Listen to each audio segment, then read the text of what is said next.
Very much, Honorable Speaker. Honorable Speaker, let me also take this opportunity to thank Senator Kapindo for chairing this committee.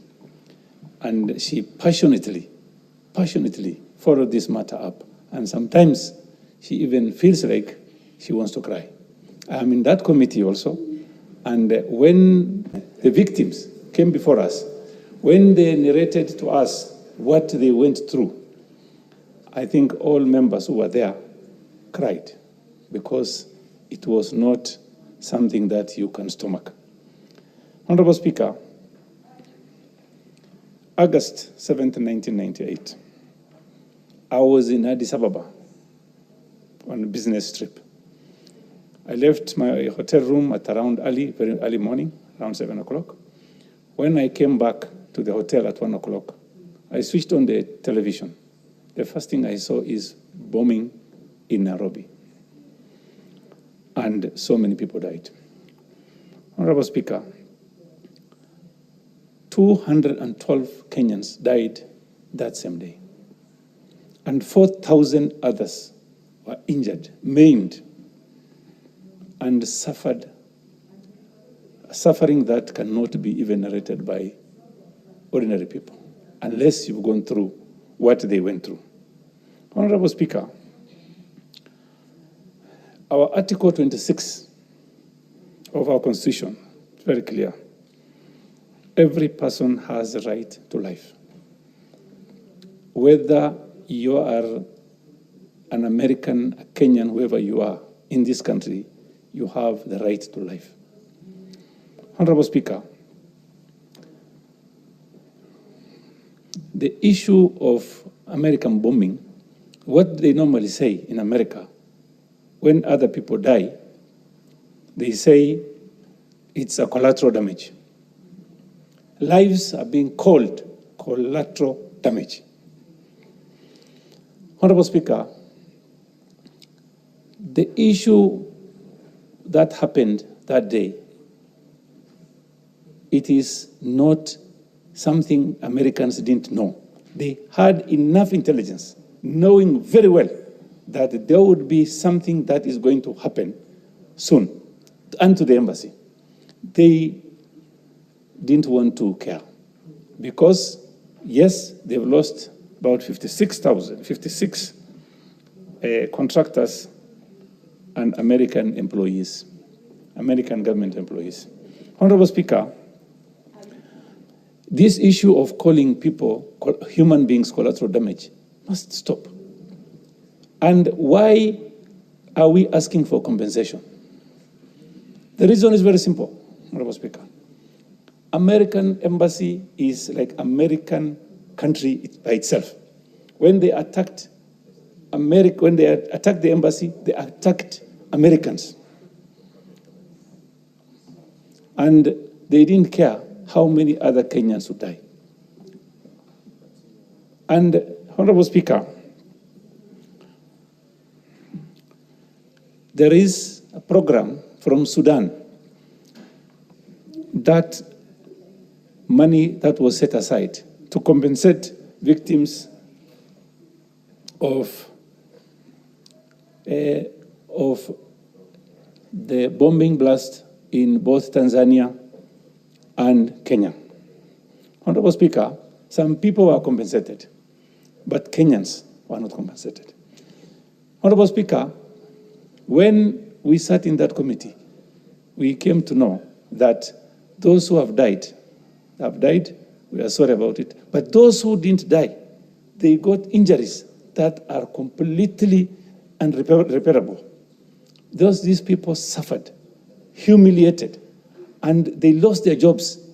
They lost their earnings. Some lost their mother, some lost fathers, and even some very young children could not manage to survive because they lost parents. Honorable Speaker, our people, the Kenyans, suffered both physical and emotional damage. That is completely, Honorable Speaker, if you are in that committee, you'll be shocked. We cried. We had CS Nakumincha before us. We had CS Mutua and also Mudavadi. In fact, we visited his office.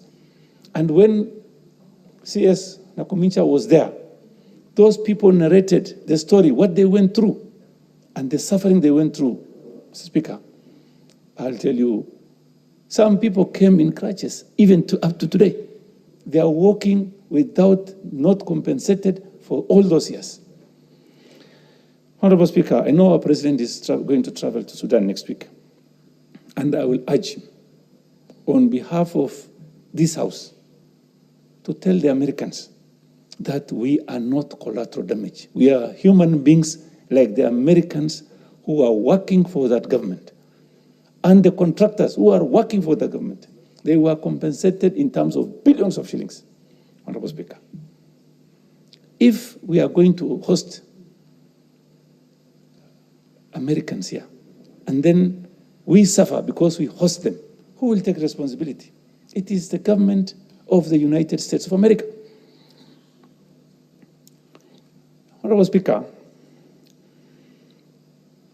when you see what is happening today in Gaza, any equipment, even the bombing that happened in Nairobi, maybe even that bombs is manufactured from America.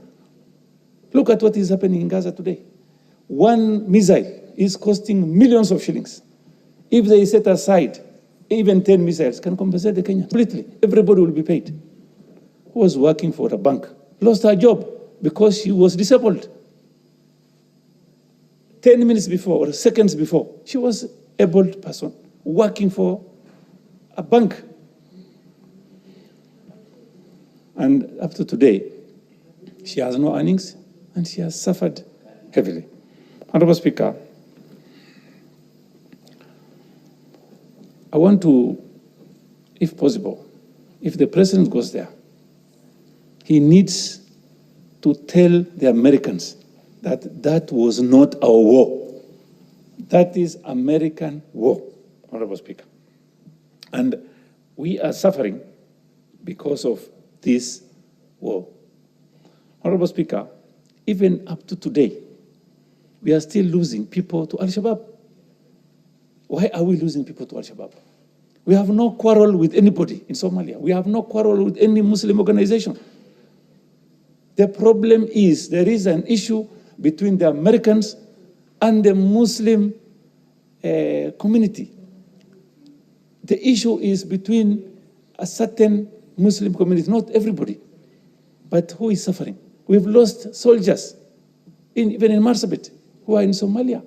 We are losing people, even bombing, even up to 2022. Honorable Speaker, why are we having these issues? We have neighbors, Ethiopia, Somalia, Sudan, Uganda, Tanzania. We have no problems with them. We are not fighting with them. Why are we having this issue? The issue we are having is because of the double standard of this American government. Honorable Speaker.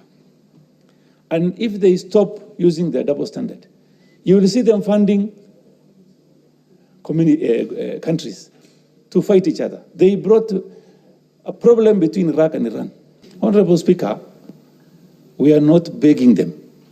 We are demanding from them to pay our people. No, we are not requesting, Honorable Speaker. It is a demand that our people lost their lives, maimed and tortured, both mentally and physically. It's because of their issues. They had intelligence. They didn't care. Honorable Speaker, the same thing is happening in Gaza today. Thousands and thousands of children and women are dying. The same people, the ammunition the Israeli is using is the American one. So that's why I'm saying, let us not ask as if we are begging them. We are demanding what is rightfully ours. Our people must be compensated, not even at a lower percentage, to the maximum. Honorable Speaker. Honorable Speaker, our President is going to travel. He can use any means possible. Furthermore, we've been having these issues for many years. Some people have even died. Some are still alive. The compensation that will be given will be those who died also, and those who are maimed, and also having issues today in Kenya. So I'm asking the President to put up our case and see how we can get these people compensated as quickly as possible.